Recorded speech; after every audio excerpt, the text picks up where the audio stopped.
Kadamtala two Ranibari যে সড়ক, এই সড়কটা 2018 সালের নির্বাচনের পূর্বে বেহাল দশা ছিল। আমরা বারংবার আন্দোলন করেছিলাম।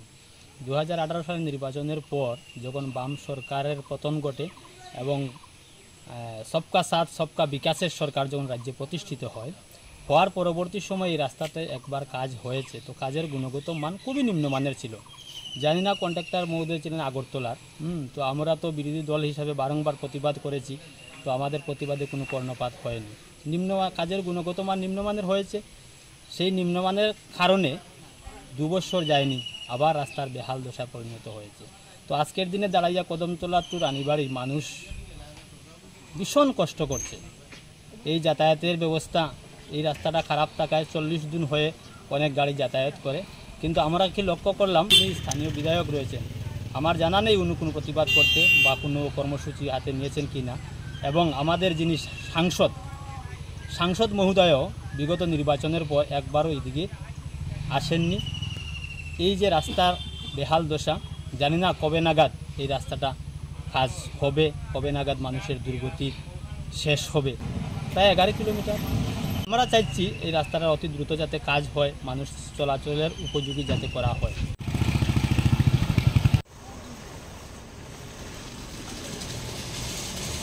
এরকম রাস্তা তো কোনো জায়গাতেও নাই, মানে ত্রিপুরার হয়তো মানে এই কতটুকু কষ্ট হয় আর কি, আমরা গাড়ি চালাইতে প্রবলেম হয়। রাস্তাঘাটের অবস্থা আপনারা আইসেন দেখেন না। কদমতলার থেকে আর রানীবাড়ি অব্দি আছে, পর দিন তো আর বেশ খারাপ রাস্তা, 8 কিলোমিটারের মতো বেশ খারাপ রাস্তা। খারাপ তো এটা মানে তারা যে সময় মাটি নিলে ওই সময় কইলো আর তারা বানাই দিব এটা খারাপ, ওই যারা মাটি নেওয়ার রাস্তা মধ্যে শুনছি আর এতটুকু যে তারা বানাই দিব। এখন তো আর দিতে পারতাম না, তারা এতটুকু করিয়া দিবে আর মাটি নেওয়ার এটা তো ওই বড় করলো না সবাই। আমরা চাই আর এই রাস্তাটা মানে সঠিকভাবে আমরা রাস্তাটা উঠতে। তো বুট আইলে পরে সব জায়গার নেতা মন্ত্রী দেখা যায়, মানে আয় হইলে মানে বুট গেলে পরে কোনো নেতা মন্ত্রী দেখা যায় না। আমরা এই রাস্তার দিকে আয়ও না, আমরা এই দুঃখ সুখ মানে বুঝে না খায়।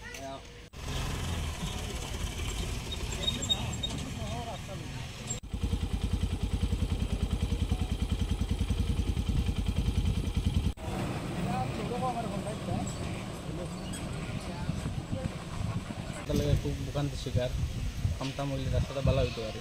যাতায়াতে অনেক কষ্ট হয়, আরে নিয়ে যাতায়াত করতে খুব কষ্ট হয়। অ্যাম্বুলেন্স সাইডে গিয়ে খুব কষ্ট হয়। এটা কোন জায়গা থেকে কোন জায়গা রাস্তাটা? এটা কদমতলা থেকে রানীবাড়ি পর্যন্ত। কতদিন থেকে এরকম অবস্থা? বহুত দিন যাবত এরকম। আপনারা এলাকাবাসী কী চাই এখন? আমরা তো রাস্তা সংস্কারের দাবি করে, যে রাস্তাটা যত তাড়াতাড়ি পারে হইলে ভালো হইতো, করলে ভালো হয়। বর্তমান সরকারের তো সব দিকে দেখা যায় ভালো করছে, রাস্তাটা ভালো করলে বেশ ভালো হইতে পারে। এটা তো এই তোমার রাস্তার গাড়ির কাজ চলে এখানে, ওই লাগে একটু রাস্তা। কোন রাস্তা কাজ চলে? বড় লাইনের একটা কাজ চলে যাবে, ন্যাশনাল হাইওয়ে। এই গাড়িগুলোর কারণে এই রাস্তাটা বেশি হয়ে যায়। এমএলএ জানানি হয়েছে না, যদি আমি করতে পারলাম না, মানে এমএলএ এদিকে মানে দেখাশোনা মানে রিকোয়েস্ট করলাম আর এই রাস্তাটা সংস্কারের দাবি দিয়ে আর যাতে তাই আইতে পারে।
কদমতলা টু রানীবাড়ি যে সড়ক, এই সড়কটা 2018 সালের নির্বাচনের পূর্বে বেহাল দশা ছিল। আমরা বারংবার আন্দোলন করেছিলাম।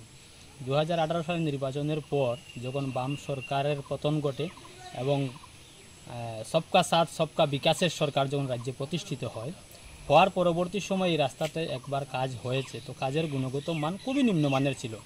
জানি না কন্ট্রাক্টর মহোদয় ছিলেন আগরতলার, তো আমরা তো বিরোধী দল হিসাবে বারংবার প্রতিবাদ করেছি, তো আমাদের প্রতিবাদে কোনো কর্ণপাত হয়নি। কাজের গুণগত মান নিম্নমানের হয়েছে, সেই নিম্নমানের কারণে 2 বছর যায়নি আবার রাস্তার বেহাল দশায় পরিণত হয়েছে।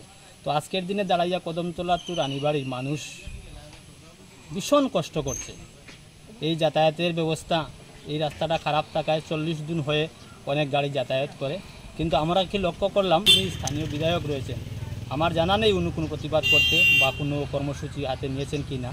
এবং আমাদের যিনি সাংসদ মহোদয়ও বিগত নির্বাচনের পর একবারও এদিকে আসেননি। এই যে রাস্তার বেহাল দশা, জানি না কবে নাগাদ এই রাস্তাটা কাজ হবে, কবে নাগাদ মানুষের দুর্গতি শেষ হবে। প্রায় 11 কিলোমিটার।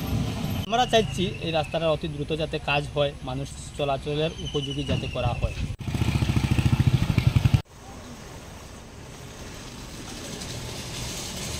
এরকম রাস্তা তো কোনো জায়গাতেও নাই, মানে ত্রিপুরার হয়তো মানে এই কতটুকু কষ্ট হয় আর কি, আমরা গাড়ি চালাইতে প্রবলেম হয় আর রাস্তাঘাটের অবস্থা আপনারা আইসেন দেখেন না। কদমতলার থেকে আর রানীবাড়ি অব্দি আছে, পর দিন তো আর বেশ খারাপ রাস্তা, 8 কিলোমিটারের মতো বেশ খারাপ রাস্তা। খারাপ তো এটা মানে তারা যে সময় মাটি নিলে ওই সময় কইলো আর তারা বানাই দিব এটা খারাপ।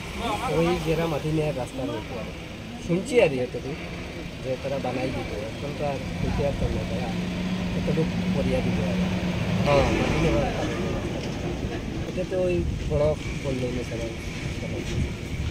আমরা চাই আর এই রাস্তাটা মানে সঠিকভাবে আমরা রাস্তাটা উঠতে তো বুট আইলে পরে সব জায়গার নেতা মন্ত্রী দেখা যায় মানে আয় হইলে মানে বুট গেলে পরে কোনো নেতা মন্ত্রী দেখা যায় না, আমরা এই রাস্তার দিকে আয়ও না, আমরা এই দুঃখ সুখ মানে বুঝে না।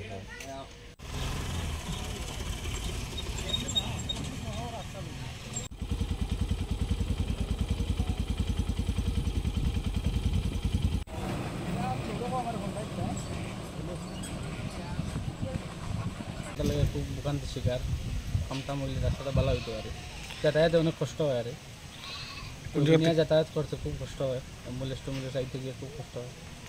এটা কোন জায়গা থেকে কোন জায়গা রাস্তাটা? এটা কদমতলা থেকে রানীবাড়ি পর্যন্ত। কতদিন থেকে এরকম অবস্থা? বহুত দিন যাবত এরকম। আপনারা এলাকাবাসী কি চাই এখন? আমরা তো রাস্তা সংস্কারের দাবি করে যে রাস্তাটা যত তাড়াতাড়ি পারে হইলে ভালো হইতো, করলে ভালো হয়। বর্তমান সরকারের তো সব দিকে দেখা যায় ভালো করছে, রাস্তাটা ভালো করলে বেশ ভালো হইতে পারে। এটা তো এই তোমার রাস্তার গাড়ির কাজ চলে এখানে লাগে একটু রাস্তা। কোন রাস্তা কাজ চলে? বড় লাইনের একটা কাজ চলে যাবে, ন্যাশনাল হাইওয়ে। National highway. এই গাড়িগুলোর কারণে এই রাস্তাগুলো এই রাস্তাটা বেশি হয়ে গেছে। এমএলএ জানানি হয়েছে না, যদি আমি করতে পারলাম না, মানে এমএলএ এদিকে মানে দেখাশোনা মানে রিকোয়েস্ট করলাম আর এই রাস্তাটা সংস্কারের দাবিতে আর যাতে তাই আইতে পারে।